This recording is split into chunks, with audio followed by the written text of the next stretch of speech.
Let me start by saying thank you for making me laugh. Oh, you're welcome. We're happy to hear it. Oh, yeah, that's wonderful to hear.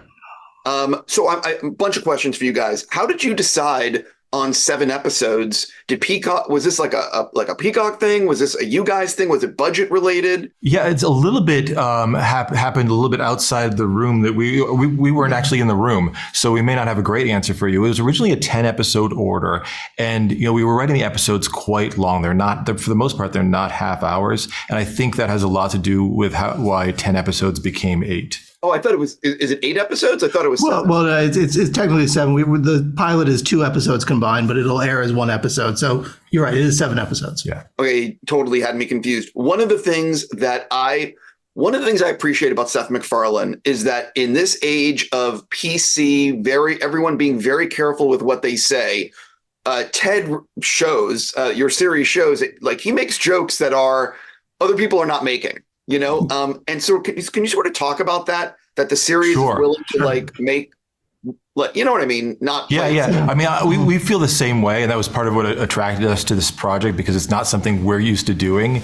I was remembering recently that so Seth wrote the pilot and sent it to us obviously early on because we were in before that. And I remember getting those pages and I went into my backyard to read the pilot thinking what have we gotten ourselves into? And by the bottom of page 1, top of 2, I can't exactly remember, there was a joke there. I was like, I haven't seen the joke like this in a while. This is going to be on TV. I laugh out loud in my backyard. And I found it to be such a relief and thought, I think audiences might find this to be a relief that is just out there, funny, taking some chances. Yeah, and I think one of the great ways that we sort of are hoping to get away with it is, we balance it out with a family that can push back against Ted at sort of his more egregious comments and egregious jokes. So I think that will help us get away with some of the bigger, harder jokes. Was there a line of dialogue or something in this season that you're like, are we actually getting away with this? This is great. Yeah, there probably were many. The one I was just referring to was again, the pilot that Seth wrote with the eye contact joke, which is is on, like I said, on page 1. I was like, wow, that's specific. That's vivid. So that we really start the ground, we start off running and keep running. Yeah, I'm worried that if I say it, you won't be able to use the interview, but Ted has a run.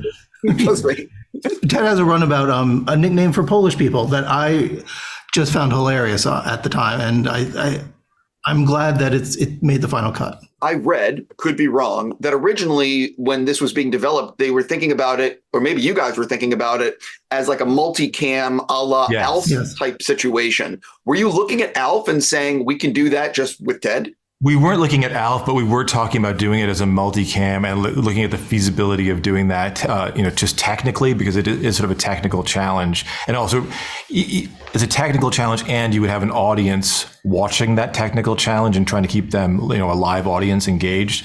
So as we sort of developed it and discussed it with Seth, it slowly turned into a single camera, and we were very happy that it did, although it would have been an interesting challenge to try to make that Ted as a multicam. Yeah, and by the way, I'm always watching Alf, so that wouldn't have been that different.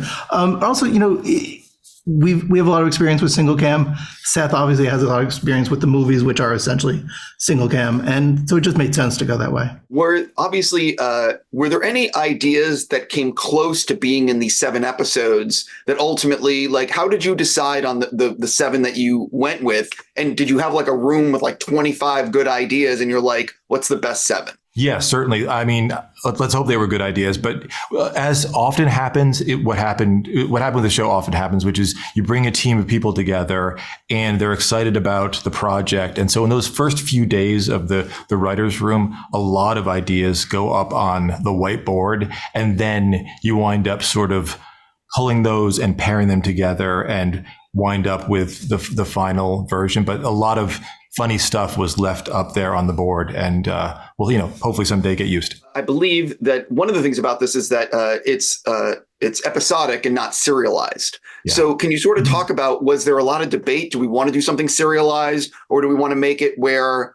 a la Modern Family, where maybe you don't have to watch the previous episode to enjoy this episode? Yes, I think we always, and I think Seth is, I know Seth was with us, wanted to keep it as an episodic comedy. First of all, that's just what we do. And it's I think how we think of comedies, and it just allows you to mix and match, change the order of things, and really just treat each episode as its own finite arc that you're trying to, perfect or hone, as opposed to trying to connecting it to other stories. Yeah. That said, we do have a very loose arc of John and Ted's junior year of high school, and so you go through the year with the holidays and then the ending up on the prom, and so it is episodic, but it does tell the story of a year. One of the things that I grew up in New England, and I laughed at just when someone mentioned Fleet Bank. I just started laughing because I went to Fleet Bank, and so there's a lot of references to like 80s and 90s stuff. My question is, in the writer's room, are you guys like making a list of like these random off the cuff 80s and 90s things, and then sort of figuring out where you can put those references in? Or are you sort of doing the episode and then saying, how can we put in some little nods to the time period? I think it's, you let the idea drive that and the scene drive that, and then you're just looking for specificity as you're sort of trying to tell that story, as opposed to try to shoehorn in a reference. I think that's at least how I approach it. Yeah, and that said, there was a large New England presence on the writing staff, so those references were not hard to come up with at all. Yeah, the only objection I have to the series is that every episode someone wasn't drinking Dunkin' Donuts. Right, absolutely. Yeah, I was recently watching one, and I was like, I couldn't believe we got in a Katherine Gibbs secretarial school reference. Like that's a joke for like 200 people. Right, but listen, I was sitting in a hospitality room doing junket yesterday, watching episodes through episode 5, and I'm sitting there, and there were times I was just laughing like a crazy person, and everyone's just looking at me. I'm like, you'll see it eventually, That's great to hear. Yeah, that is great to hear. We really hope that it's a show that people laugh out loud at and just enjoy in that way. Certainly. Like I said, the thing about Seth is that he's willing to put jokes in that I'm not seeing in other shows. Like, everyone is so safe. Yeah, we feel the same way, and hopefully it's well received and a bit of a relief for everyone that's happening. So one of the things about the show is I watched the first few episodes, and they were done. But then I watched, I think, episode 5 yesterday, where I really got to see like the behind the scenes of the making of the show, where no animation was done, and I was seeing it like rough, and it was fascinating to watch, and it made me realize perhaps the technology is only available now to like sort of pull something like that off. Can you talk about the challenges of making a show like this, where you're doing the main character is animated and trying to figure it out on set? Yeah, so that challenge was something that really drew us to the project. We're like, this is a cool thing. We've never done this. We've done a little bit of CGI, never a CGI character, certainly not a CGI character in every scene. So it was a technical challenge. Luckily, Seth has a team in place that really is up to that challenge. And so on set, for us, it was practically seamless. What it looked like in practice normally was running a scene with a stuffed bear for reference of size and lighting and just general blocking, and then filming that once so that you have that reference, pulling the bear, and then filming empty space. And then begins the post-production process that you were talking about, where you see various layers being added to the bear, and you do have to, when editing, account for that.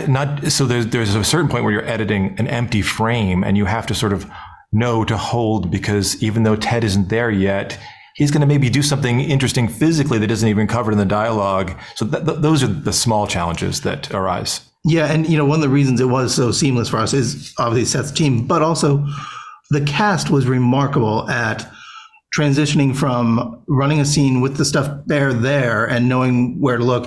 And then when you pull it, they had it down perfectly of where to look, the eye lines. And so you really can't say you can't say enough about how good the cast was at that. Yes, that's it. On that note, thank you so much for giving me your time. I really do hope it's a huge hit for you guys, and good luck with the rest of your speed dating today. Thanks so much. Thank you.